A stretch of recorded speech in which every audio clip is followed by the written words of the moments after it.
Жәшікте 65 шар бар. 10 қызыл, 20 көк, 25 сары. Қалғандары қара және ақ. Қалғандары дегеніміз қанша екен?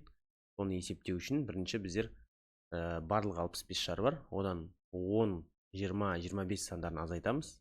Сонда 20 менен 25 45-ті береді, мынау менен 55. Сонда қара менен ақты қосқан кезде 10 шығады деген сөз. Яғни білмейміз. Бір қара может 9 ақ болуы мүмкін, немесе 5 қара 5 ақ болуы мүмкін деген секілді.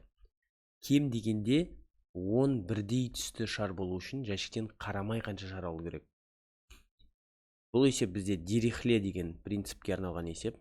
Дирихле деген бір ұлы математик болған. Сол кісінің құрметіне осы принцип. Дирихле не деп айтқан?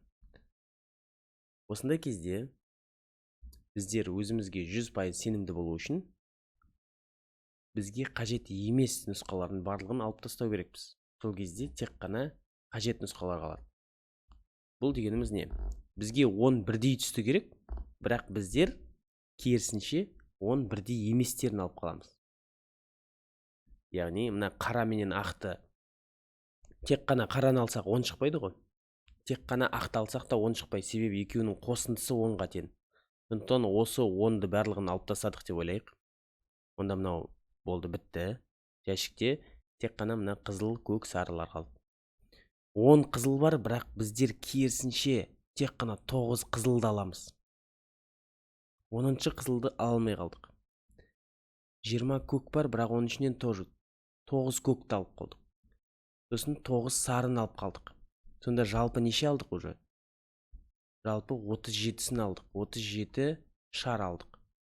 Ал енді 38-шісі, ол егерде қызыл болса, мына 9 қызылды 10-шы қызылға дейін толтырады. 9 көкті немесе көк болып қалса, 10-шы көкке дейін толтырады. Сары болса, 10-шы сарыға дейін толтырады. Сонда біздер әрқайсынан 9-9-9-дан алдық. Ал мына 10 дегеніміз біздің 10 менен қара менен ақтардың қосқан кездегі саны, олардың барлығын алып тастадық деп ойладық. 9 қызыл, 9 көк, 9 сарыдан алып қойдық. Ал енді келесі 38-ші болатын шар, мына үшеуінің біреуін 10-шы шарға дейін толтырады. Сондықтан бізде жауап 38 нұсқасы болады екен.